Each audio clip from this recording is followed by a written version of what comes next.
Un jour que nous allions au lieu de prière, une servante qui avait un esprit python vient au-devant de nous. Elle procurait un bon gain à ses maîtres en pratiquant la divination. Et tout en nous suivant, Paul et nous, elle crie « Ces hommes-là sont des esclaves du Dieu très haut, et ils vous annoncent une voie de salut. » Elle fait cela pendant plusieurs jours.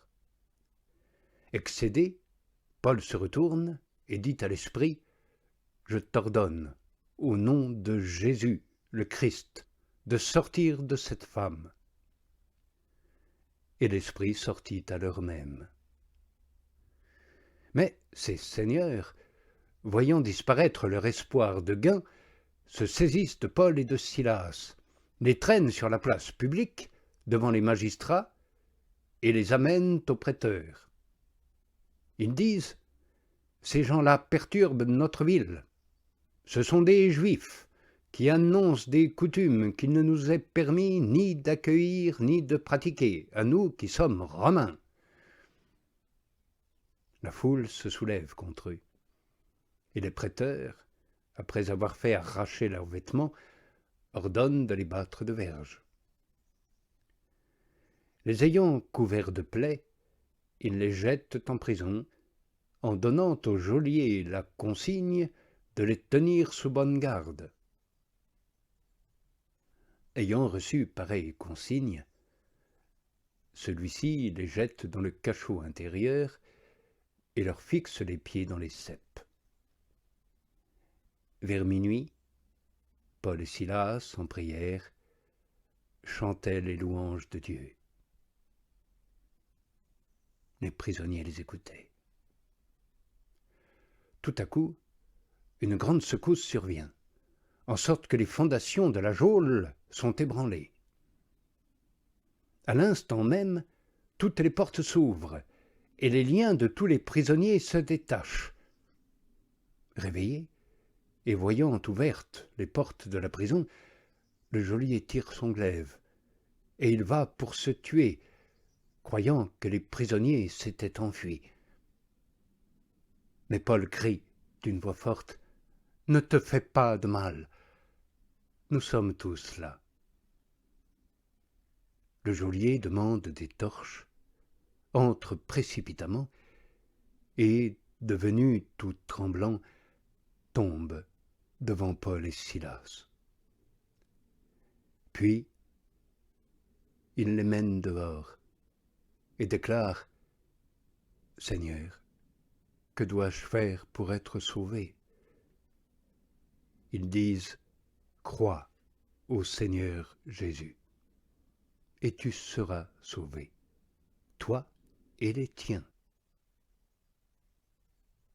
Et il lui annonce la parole de Dieu, ainsi qu'à tous ceux qui sont dans sa maison.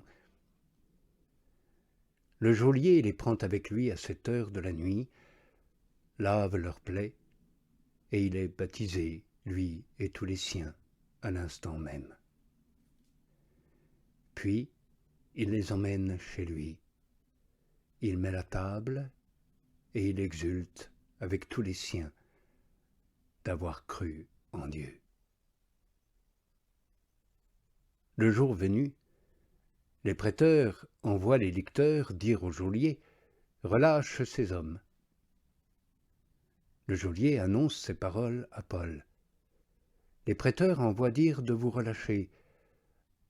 Maintenant donc sortez et allez en paix. Mais Paul leur déclare « Ils nous ont fait battre en public et sans jugement, nous qui sommes des Romains, et ils nous ont jetés en prison. Et maintenant ils nous feraient sortir en cachette? Non, non, qu'ils viennent en personne nous élargir. » Les lecteurs annoncent ces paroles aux prêteurs qui prennent peur en apprenant que c'étaient des Romains. Ils viennent donc, les exhortent, les élargissent et les prient de quitter la ville. Une fois sortis de la prison, Paul et Silas entrent chez Lydie, y voient les frères, les exhortent et s'en vont. Ils traversent Amphipolis et Apollonie, et ils viennent à Thessalonique, où les Juifs avaient une synagogue. Selon sa coutume, Paul entre chez eux, et pendant 3 sabbats, il discute avec eux à partir des Écritures. Il les leur ouvre et établit que le Christ devait souffrir et ressusciter d'entre les morts. Et le Christ, disait-il, c'est Jésus que je vous annonce. Quelques-uns d'entre eux furent persuadés et se joignirent à Paul et à Silas, ainsi qu'une multitude nombreuse de Grecs qui adoraient Dieu et maintes dames de qualité. Mais les Juifs en sont jaloux, et prenant avec eux quelques vauriens des rues, ils provoquent des attroupements et sèment le tumulte dans la ville. Ils se présentent à la maison de Jason, cherchant Paul et Silas pour les faire comparaître devant l'assemblée du peuple. Ils ne les trouvent pas, et traînent Jason et quelques frères devant les politarques, en clamant « Ces gens qui ont bouleversé tout le monde, les voilà maintenant ici, et Jason les accueille. » Tous ces gens-là contreviennent aux édits de César, en disant qu'il n'y a d'autre roi que Jésus. Ces propos troublent la foule et les politarques, et ce n'est qu'après avoir exigé une caution de la part de Jason et des autres qu'ils les relâchent. Les frères aussitôt envoient de nuit Paul et Silas à Bérée.